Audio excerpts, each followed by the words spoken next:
Last Friday, Treasurer Jim Chalmers announced that Michele Bullock will become the RBA's next governor, replacing Philip Lowe, and already the sharks are circling around Australia's first female central bank leader.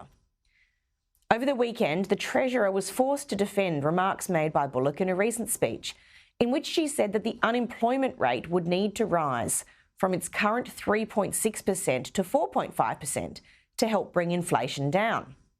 That can be hard to hear. Union leader Sally McManus said, quote, "Forcing unemployment up is not the answer," close quote.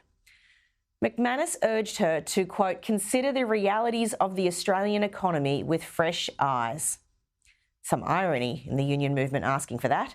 But in response, the Treasurer said Bullock's comments are relatively uncontroversial. Joining us to discuss this and much more is business commentator at the Herald Sun newspaper, Terry McCrann. Terry, welcome to the program.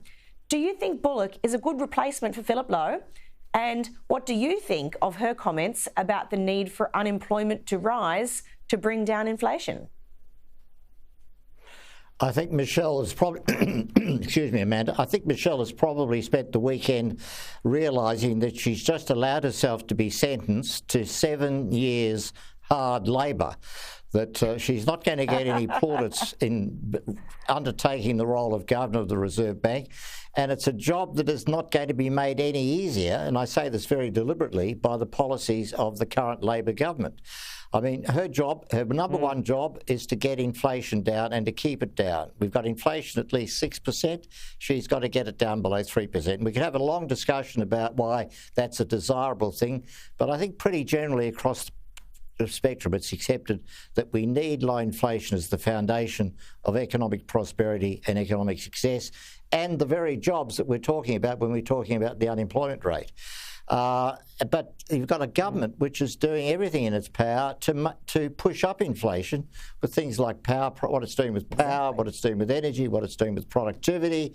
It's gone out there to argue for much higher wage increases for public servants and to endorse much higher wage increases across the board, which is a desirable outcome, Amanda. Again, as we all know, if it's backed up by the productivity which pays for those pay rises. But again, we've got a government which is essentially anti-productivity.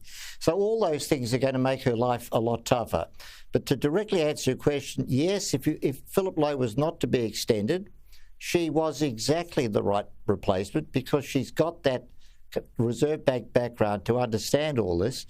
But she's also, in a sense, a new broom working from inside the bank to implement the changes that have been imposed on the bank, which I think we're again have a long discussion or debate about that, but they were probably inevitable. The greater transparency, the holding the bank accountable for its decisions. So all those things make her exactly the right person for the job.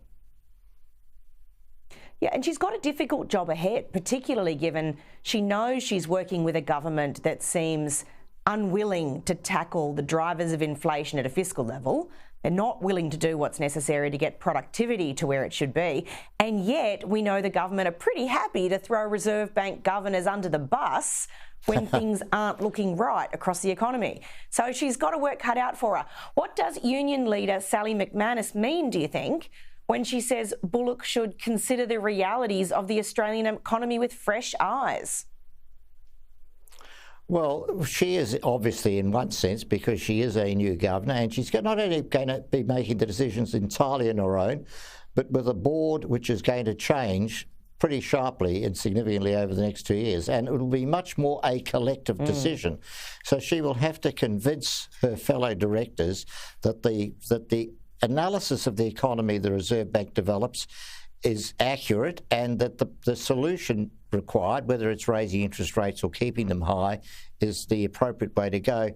But she and her predecessor, Philip Lowe, and indeed all previous governors of the Reserve Bank going back into the 1980s, have been precisely concerned about keeping the jobless rate as low as possible, precisely about keeping employment as high as possible, precisely about in getting real wages growth. But all that pivots on keeping inflation under control.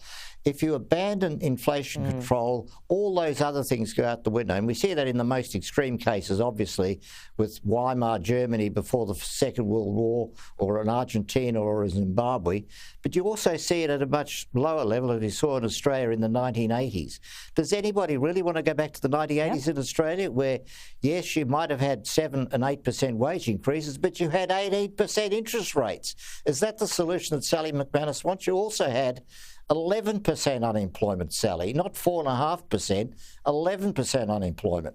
So, yes, when she was saying that unemployment will rise to 4.5%, she's not saying that as we're trying to do that because we think that's where we want to hurt Australians, but it's precisely the consequence of the tough decisions taken with interest rates to get inflation down, and then you get the jobless rate coming down.